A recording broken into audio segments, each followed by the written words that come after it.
Welcome to the Health Flow Podcast. I'm your host, Jean Armand. Join me weekly as I share health information that will educate and inspire you. Please consider supporting this podcast by listening, subscribing, and rating. You can also support future episodes by making small monthly donations. Once again, welcome to the Health Flow Podcast.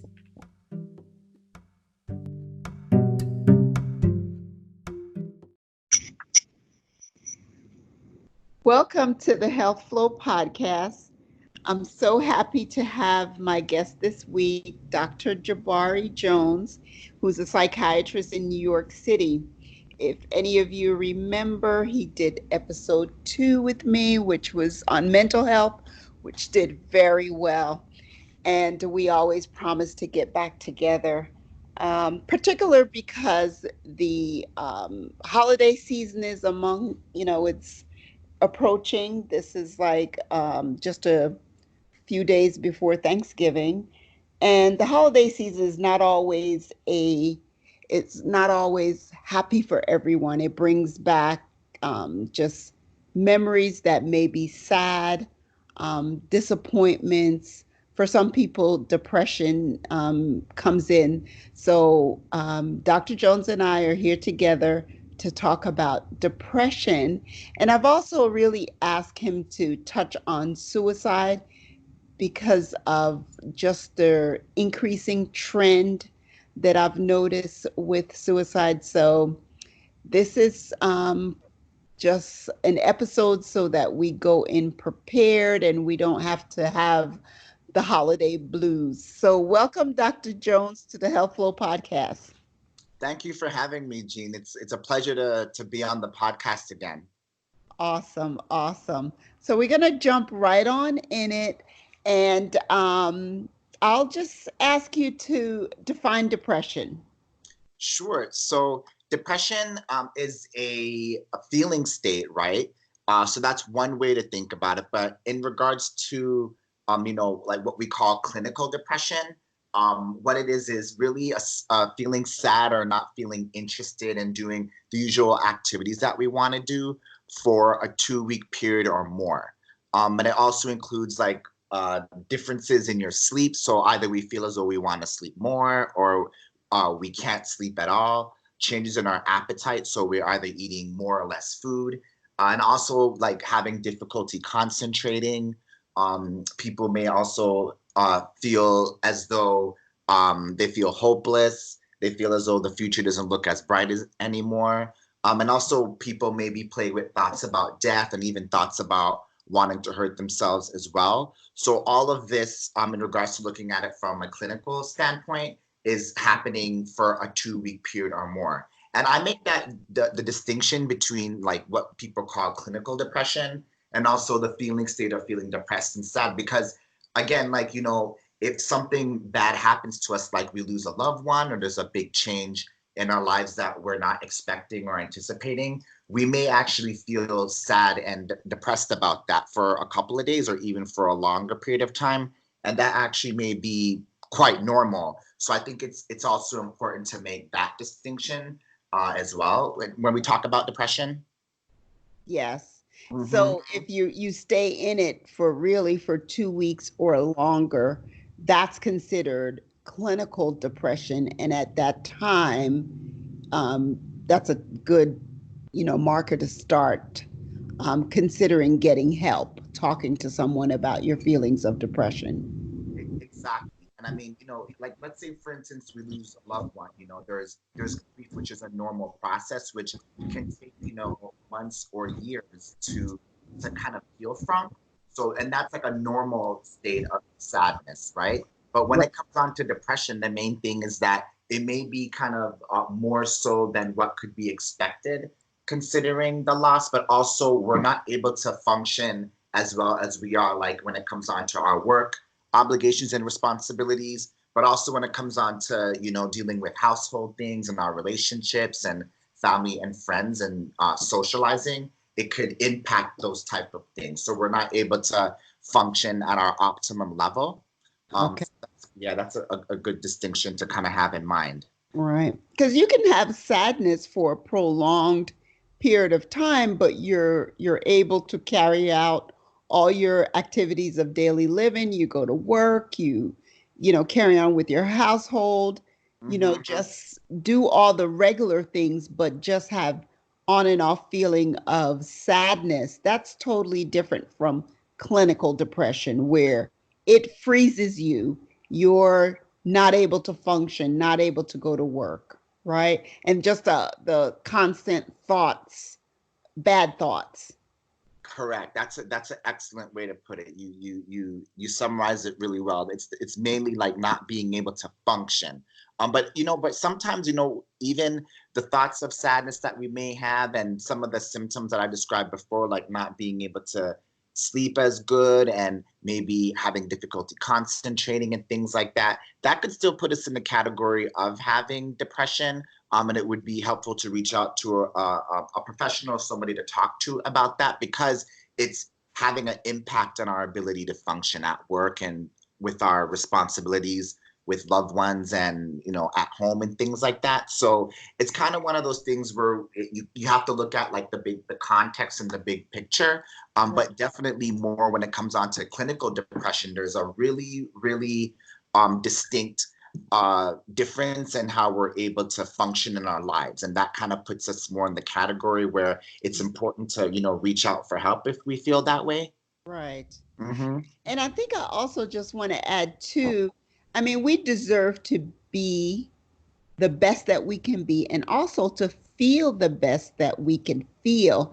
And I think all too often there's people who are in this state of anger, depression, never happy about anything. Like that's really not normal.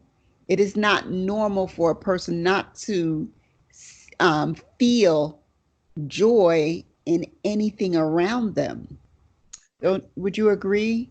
Yeah, I would agree with that. I think what happens a lot too is with some folks, I mean, if you're not able to experience joy, or you're really struggling a lot with anger and a lot of sad feelings, it could definitely be due to major what we call major depression.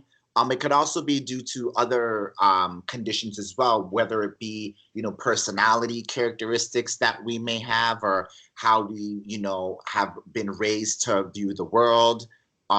It could also be due to what's called dysthymia, which is a condition of like mild depression that is not as serious, but it can be more longer lasting and difficult to treat. So there's definitely, multiple things that could factor into why somebody may feel that way. But I do agree, like, in general, we have a range of feelings, right? Like most of the times, we're doing okay, living life, but there may be periods of joy and happiness, right? And then there also may be periods of sadness and, feeling, hopeless about particular things that happen in our lives. But these feelings usually come and go. But the main issue, if you zoom in on what depression is, it's kind of more, it lasts longer and it's more persistent, and it impacts our ability to function more, like the sad, hopeless feelings that we may experience. It may endure for longer periods and really, has us not really living as fulfilled the lives as we want to live. And like you mentioned, that feeling of being stuck,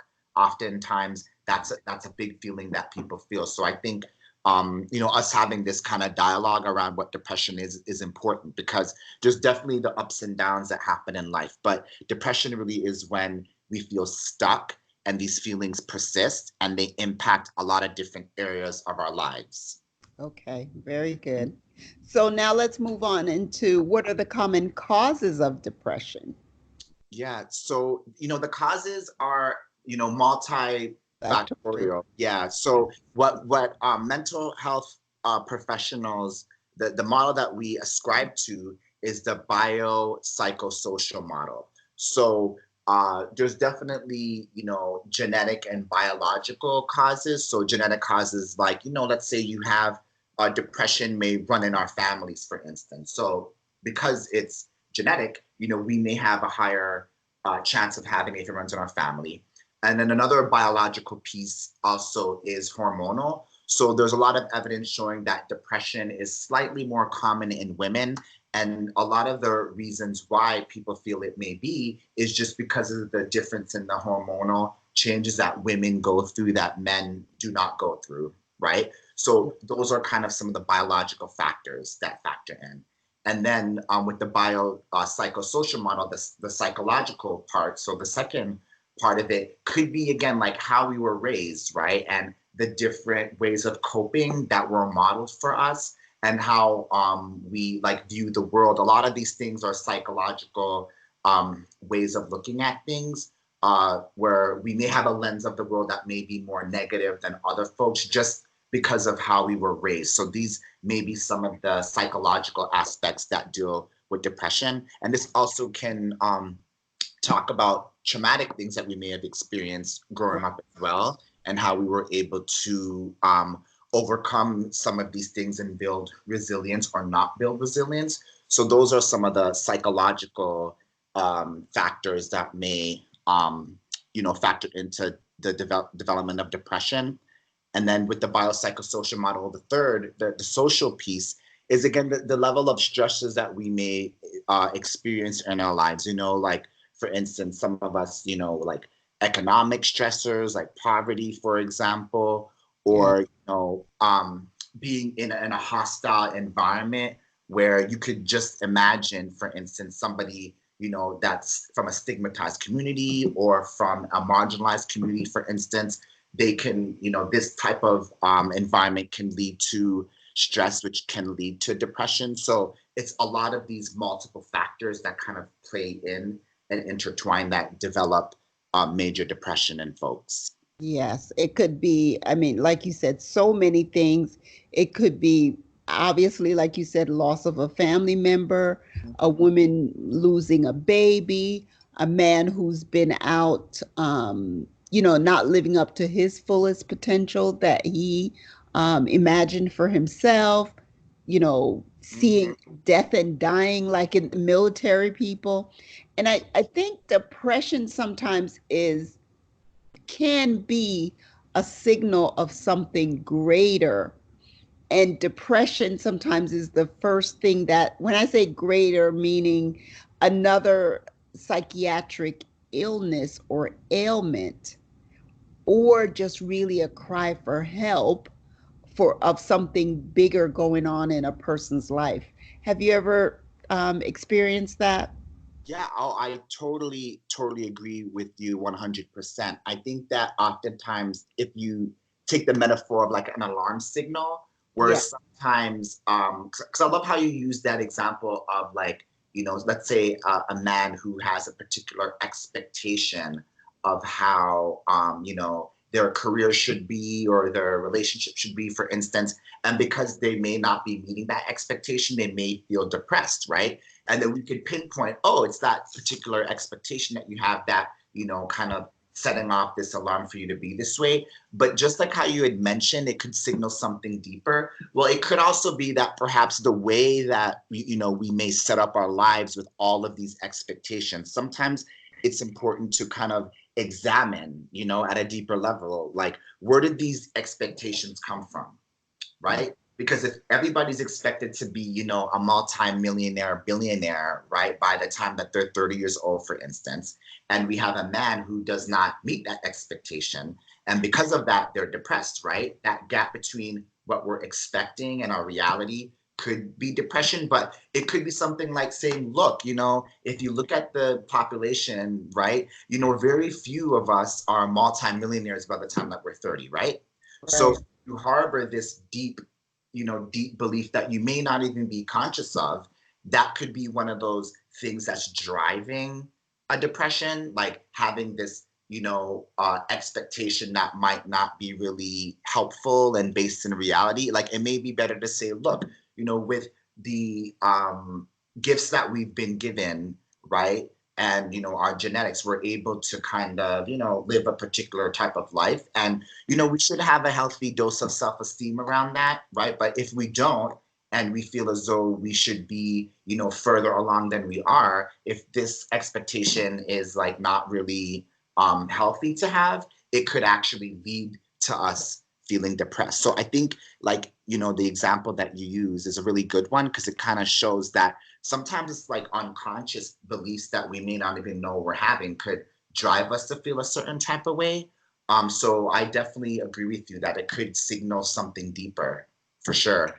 Exactly. And even as we go, the comparison of oneself to another person, that can lead to depression, especially how, say, we're so big on social media now, and people are looking in at, say, I'll use Instagram as an example, or, even Facebook, and you show all the greatest things that's happening in your life Hmm. on Instagram, on social media.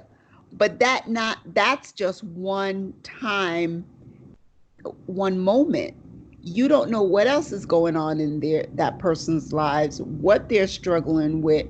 But because we're just posting all the wonderful things, another person may look at it and say, and compare themselves and feel like they're not living up to the expectations, and just those repeated thoughts of, I'm not doing this and I should be doing this.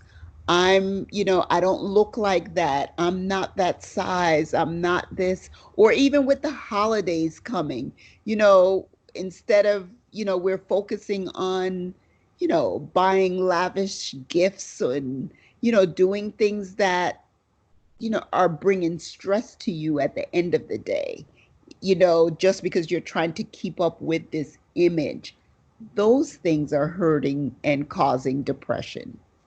Yeah, I mean, I definitely see that, like, because again, within, you think about like the biopsychosocial model, again, you're talking more about like the social aspects and the Yeah. psychological aspects. So I love the example that you used in regards to like social media, where a Yeah. lot of us, see, I think they call them like, FOMO, fear of missing out, where we see people doing all these amazing things, climbing on top of a mountain. But that's again just a snapshot, just as you described. It's like a snapshot of somebody's life, and there's a whole bigger picture going on that we may not really even see.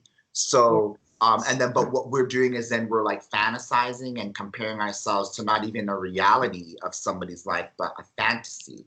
And then if we hold ourselves to such a standard, we're always going to forever be chasing that. And it's not even really accurate. And I do think that for some of us, if we fall into that pattern of comparing, it could also, it could lead to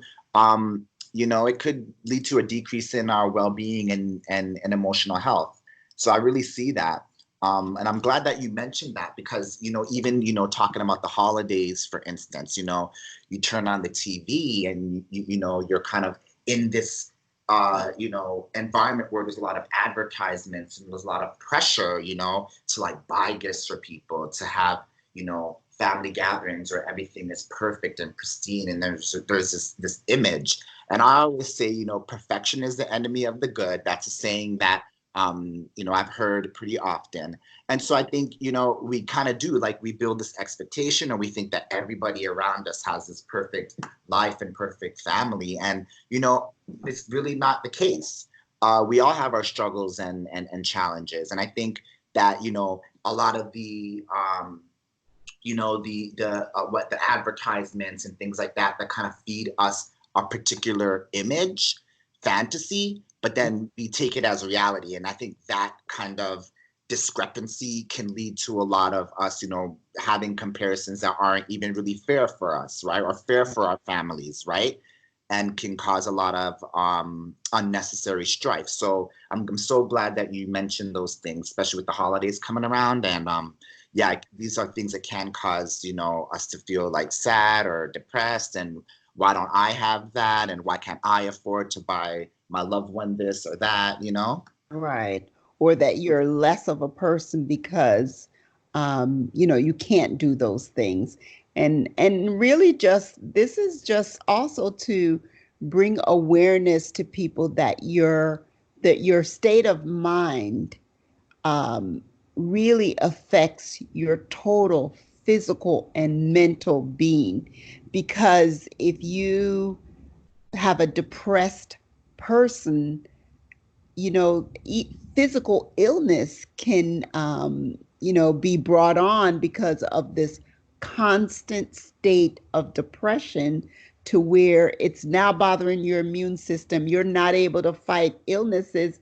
The drive that's, is out of you even to fight. So it's important. It's really important for people to know that your mental and your physical well-being is well connected. They need each other. And when there's signs of things going on, it is imperative to seek professional advice.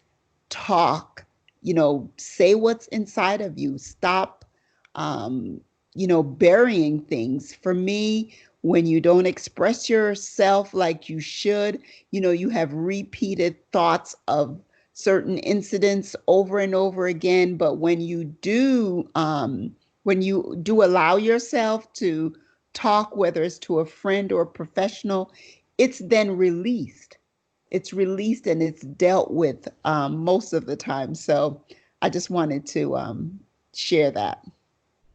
Yeah, no, for sure. I mean, without a doubt, um, especially when it comes on to, things from our past and even the current struggles that we may experience. Just like you're mentioning, it's important for us to have the space and that's a safe space to express those feelings and to work through them, in the best constructive way that we can.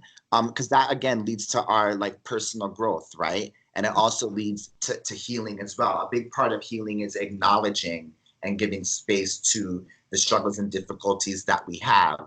And then, coming up with a healthy way to do with things that may come up in the future that are similar, but to also like learn that lesson from that experience and to not define ourselves only by the struggles that we may have, but to kind of use them to kind of grow and be better people. That's like the ideal state, and I know that's something that is definitely easier said than done, but there definitely are ways to do that. And just like you mentioned, speaking to a trusted friend can be helpful, and also a professional can also kind of help to move you in that direction of growth and healing. Right, right. Very good. Okay, so let's move on and talk about, um, I want to say, medical versus non-medical treatment of depression. And in that, I mean, really just simply, when is it time that a person should be placed on drugs? And even before that, because I know that we're very health conscious, taking medications. They do come with side effects. So, what can a person do, or what should one do to treat their depression without medication? And then, at what time do you think it's necessary to place someone on medication? Sure. So, I think, when it comes on to treatment of depression, it really does depend on the person and their preferences. So the strongest evidence is that the combination of both therapy and medication, both at the same time, is where people get the best results. But again, it depends on the person. Some people, feel as though they want to try therapy first. So there's definitely a lot of different therapies that can be helpful, like cognitive behavioral therapy or psychodynamic therapy or supportive therapy. But it comes with therapies, generally just having that really validating and supportive relationship with a healthcare professional is really the factor that people find, or that research shows that just that having that healthy relationship is a factor that really helps people who are experiencing depression. So what I usually tell people is that, especially when it comes down to the choice for medication, again, it is a personal choice, but knowing that, in combination with therapy, it is really where you would, people do get the best results. So when so when that decision is being made, I think it's, again, like, definitely there are side effects like there are with all medications, but also thinking about, if depression is something that you've experienced multiple times in your life, then, there can be a setback each time it happens. And there's a lot of evidence showing that if you've had a major depressive episode multiple times, then it's more likely that you are to have it again. So taking medication in that circumstance, I think, is a wise choice, because you can prevent future episodes from happening. And usually what it is you would take a lower dose of medication, a maintenance dose of the medication. But what happens is some people, they may have depressive episodes one time in their lives. So in that circumstance, you may not have to take medication forever. You may just need to take medication for, a depressive episode that you're having currently. And usually what's advised is that you stay on the medication for another 3 to 6 months, even after the symptoms have gone away, just so that way, whatever gains that you have made, you can kind of keep. And, the notion of being in therapy at the same time is helpful, because you get to learn specific tools in therapy, right, that can help you kind of understand, for your unique self, like how this depression may have come about, but also learning tools to help you out when a struggle may come up again, So in that way, I think that's kind of the best way to think about, medication. But there definitely are some folks who say, look, I'm not really interested in therapy. I just want to take medication. And for those folks, again, medication alone is found to be helpful for folks too. So I think it's really more like a personal choice. But for me, I'm really, from the experience that I've had with people with depression, the combination usually is the best choice. And then that kind of give you the, I would imagine that gives you the opportunity to truly monitor and guide the patient in medication reduction or complete withdrawal, because I've seen issues where a person decide, no one is like for example, if a person is on just medication and they don't develop and they're not getting counseling along with it, so then they don't develop any strategies to deal with their depression, to know when it's coming on, recognize the symptoms, and then how to relieve the symptoms, then the medication is like, I don't want to say a crutch, but it is the only thing that they believe in, and you don't really resolve anything. Like, there's issues that need to be resolved sometimes so that you can move on away from the depression. But if you don't get the counseling while on medicine, I just feel like it's not as helpful. That's just my personal opinion. Yeah, and I It's think not as helpful. Yeah, and I see your point exactly, because I also kind of share that same opinion where, again, I mean, there definitely are some folks who have depression where, like I said, the biopsychosocial model, the genetic component, and the that genetic component may be very strong. So these folks may already have, amazing coping mechanisms. They may not have some of the struggles that will, for others may cause them to feel depression. So in that circumstance, maybe medication alone would be, okay, but that's why it's so individual to the person. And I feel as though to really explore and find out if you are that person does require some level of, therapeutic work to gain more insight, to gain a better understanding of, your upbringing and, your family history and things that, we may not even be aware of. You can really only get a deeper awareness from that through therapy. So I see exactly what you're saying. And I also agree. I think, being able to learn more coping mechanisms and to kind of explore these different parts of ourselves, in addition to taking medication, is where you kind of get the best treatment possible. Right. And I get big picture and just restating what you're saying really is we're individuals. Our treatment should be individualized because the causes of the depression maybe is unique to the each individual. If you have a genetic reason for it, then more than likely you're going to need the medicine, maybe even more than you need the coping mechanism.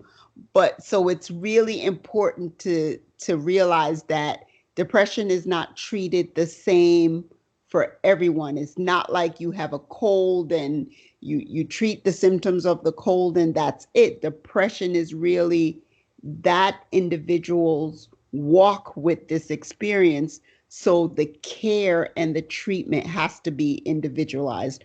It shouldn't be like a global thing that we cannot treat depression all the same way. That's why it's important that each person get that unique one-to-one care, explore what's going on, their causes, and then we can develop the appropriate treatment. Precisely. Okay, very good. Now, just briefly on the medicine. So some of the common antidepressants that I know of are like Prozac, Wellbutrin, and Lexapro. Just offhand, and you can add any more medications, are there any that a person, because I was asked this a few weeks ago, and I really wasn't sure of the answer. Um, are there any one of the antidepressants that a person has to be weaned off? Is there any danger in a person abruptly stopping any of these antidepressants?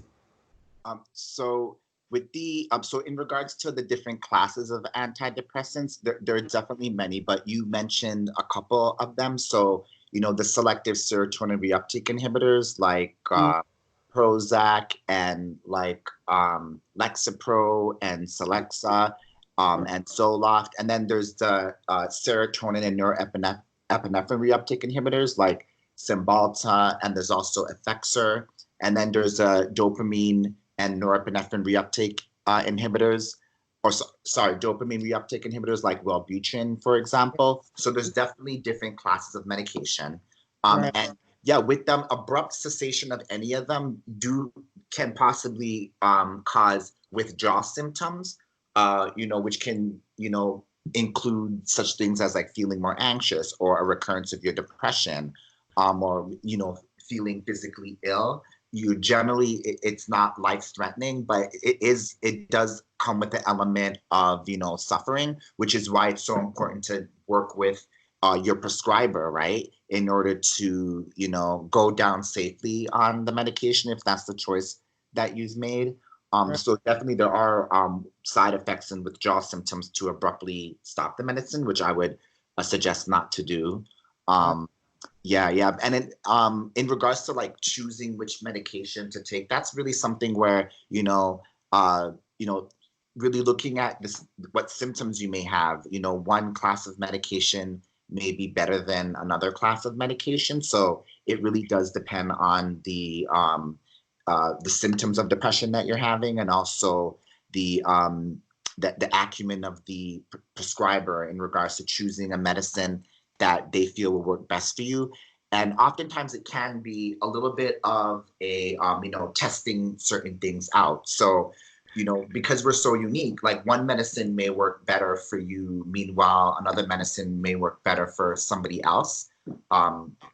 So that's why it's important to kind of, work with a prescriber, and it may take several weeks or even months to find the right fit as well. Yeah. So, yeah. Okay, very good. Is there anything else you want to add about depression? Not that's coming to my mind. I think that you've asked a lot of great questions, and you yourself are very knowledgeable. So this is just a great opportunity to kind of discuss this very important topic. So I didn't have anything else to add. All right. So I want to briefly go on to suicide. And one of the reasons, maybe a month and a half a month ago, I had a coworker that actually committed suicide. And I know initially how I felt. I felt like, oh my God, did I see something in him that was he depressed and I didn't recognize it? That was my first thought was like, what did I miss? Like, and my next thought really was I nice to him? It's just suicide leaves us a lot of unanswered questions. And it's still such a difficult thing, especially for the people that are left behind. And it's just a hard thing. It really is. It's personally, that's like the second or maybe even the third person in healthcare that I've known that they know how to do it and have done it successfully. And I just wanted to talk about that. Sure, sure. No, I'm really sorry to hear that about that loss, Gene. I'm really sorry to hear about that. Yeah, Yeah. it is Um, difficult, but I just want to continually bring awareness to this issue, this problem of yeah, suicide. and I guess for me, I'm thinking about it too. The fact that the rates of suicide are going up. I think that in a way, it's really a healthcare emergency. With the increasing rates of suicide, and I think that just even with this podcast in regards to like spreading awareness and realizing the importance of getting help in any which way that we can, or being supportive of folks who may need help. But just like how you're mentioning, it can be silent. Like a lot of people are, suffering in silence. And, when, things like suicide happen to people that we know, most definitely there's, natural feelings that may come up in us, right? Even in regards to, like you're mentioning, like feeling maybe even a little bit guilty. Like, did I try hard enough? Was I friendly enough? Was I supportive enough? Well, how could this happen and I missed it? Right? Like I can really only imagine, what Yeah. feelings may come up in that way. So that's why, for me, I just think it's important, in regards to the people in our lives that, we try to make it where, obviously respecting privacy, right? But Yeah. just kind of being there and open with folks and just, destigmatizing, like talking about emotions and healthcare and things like that. Because I think a lot of people, if they kind of realize that they're not alone and that there is help out there, and that oftentimes when we feel really sad or depressed, it's something that if we treat it right, we can come out of it on the other side and be stronger and have grown and have developed ways to deal with the struggles that we may encounter just life Right. in general. So it's one of those things where I think, like you having this podcast and just having uh, these type of issues being discussed, I think is really the best way to educate folks and to kind of to combat this. Um, it's just really hard to hear, this, but Yeah. it's a reflection of, the increasing rates of, suicide here in the US. Yeah. And I guess for me too, just for anyone, we have all been through periods in our lives that we may have been sad or down. And, you know, I know this joy can come back to a person's life, but you have to live in order to experience it. And and that's my encouragement to anyone who is feeling depressed, feeling suicide, is that it really does not have to be that way forever. It will not be. If you get the right help and support, you can be not depressed again. things can change. They will change. You know, that whole saying that joy can come in the morning, that's really a true thing, but you've got to make it to the morning, you know, it may be the morning, but it also may be 2 weeks, 3 weeks, 1 month. You've got to keep on living every day, knowing that your joy is whatever your joy is, whatever that thing that's not right and missing, you know, you will get it over it. Even if it's death of a loved one, grief and loss is like so very painful and sting so hard immediately. But if you just give it time, if you just give it time each day, it will get better. It really will. That's what I want to encourage us to be open, to be supportive of each other, to recognize when a person is going through something, and just to be in tune and offer that support, offer to listen. And if it's something that's you don't feel equipped to deal with, don't be afraid to maybe go with them, you know, encourage them for the counseling, and just encourage them that it can and it will get better. I absolutely love everything that you just said. I mean, I think exactly what you said is so crucial.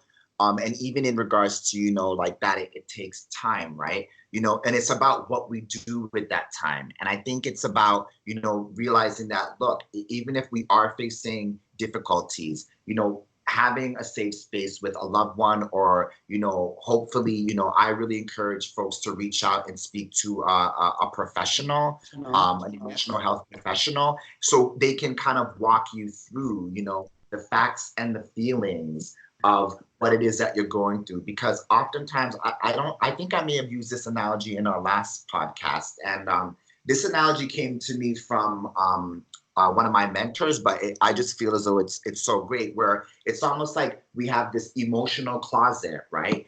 And if you have a lot of things in that closet and you don't sort it out and sort through it, right, it can spill out in our lives. So you can imagine, you know, a big loss that we may have had, but instead of us dealing with those feelings and letting those feelings kind of pass through and processing them, instead we've kind of stuffed it away. We may you know, just become like work a lot, or, you know, bury the troubles in food or substances or things like that, you know. And then, but the thing is, that closet is always still there. And until we actually take that time, even if it's little by little, take the time to actually sort out through, you know, the closet, right? Because you want to make space in that closet, not emotional closets, right? So kind of work in that metaphor. That's why I think it's so important to, you know, to tend to our emotional health in that way. Because what you find is a lot of times people stuff really sad and difficult feelings away, and it actually narrows their range for joy. It stifles joy. So, because if we can kind of work through our pain, it opens us up to experiencing that much more joy in our lives. So I think like that's another key thing as well. But yeah, I think exactly what you're saying, like being open and being available, you know, to folks in our lives and our loved ones who may be experiencing a lot of challenges. And just encouraging them to say, look, even if we might feel as though we can't really be there for them, at least supporting them and getting the help that they need, right? I think that's another important thing too.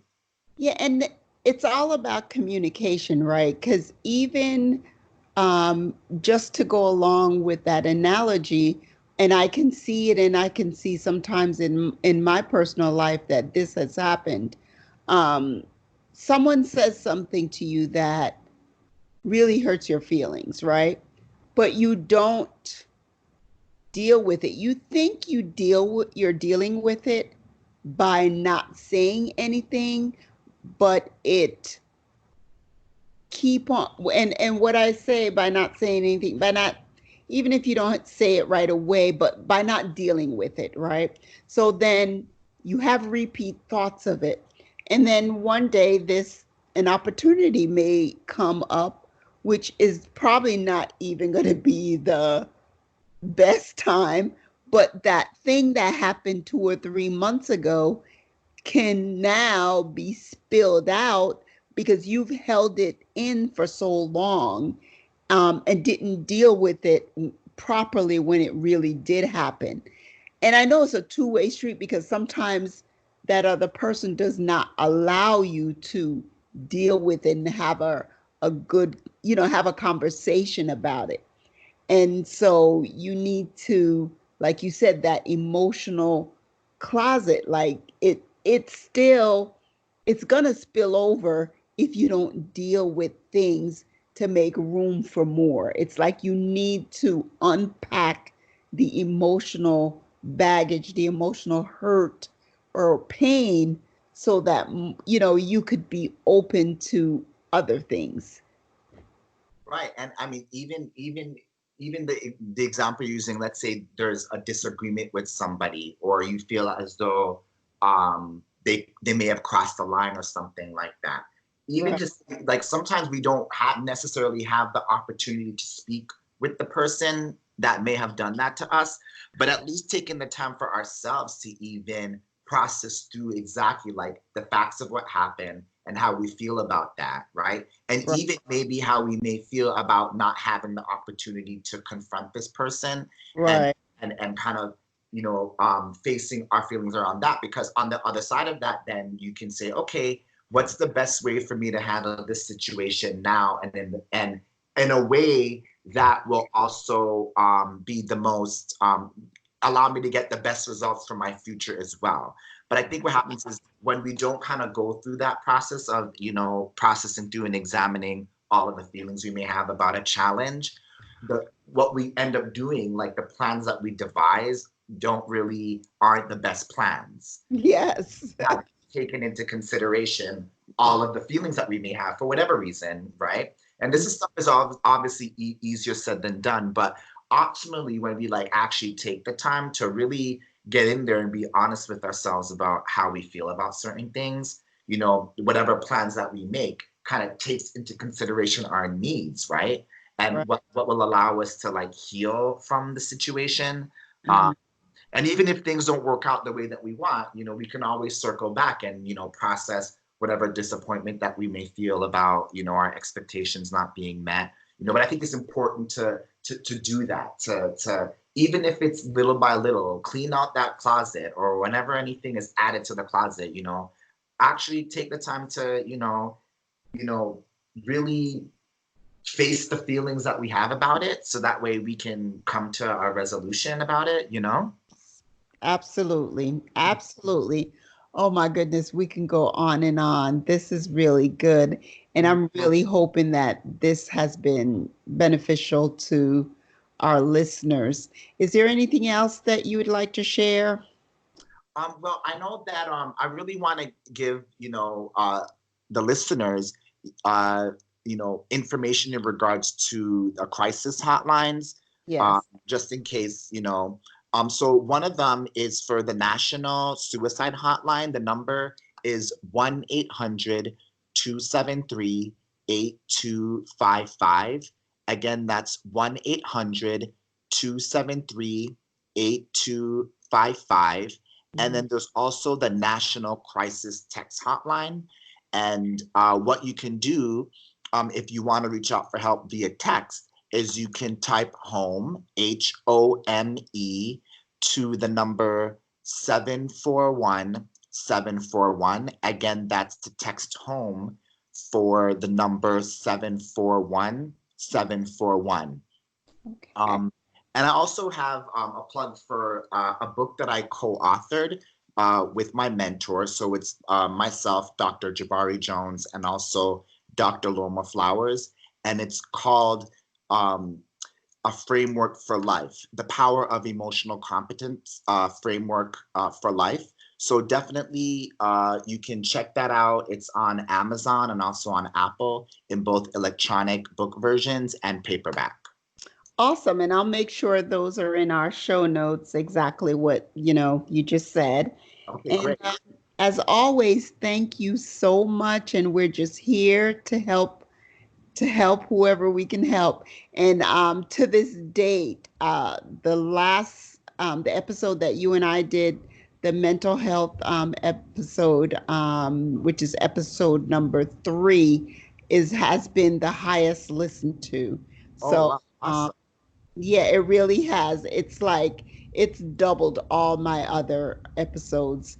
There's definitely a big need, and I want us to be mentally and physically healthy, not let the holiday blues get you down, just to be realistic, stop putting pressure on yourselves, keep things simple, spread the love.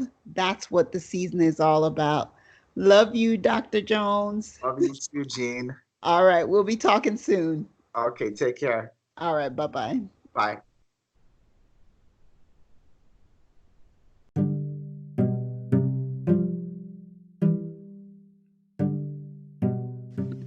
Thank you for listening to the Health Flow podcast. Your support is much appreciated. It is my goal to share health information that you find helpful. Email topics of interest to thehealthflow@gmail.com. Follow me on Instagram at thehealthflow, also on Facebook at The Health Flow. Don't forget to subscribe, rate, and share. Until next time, keep your health flowing.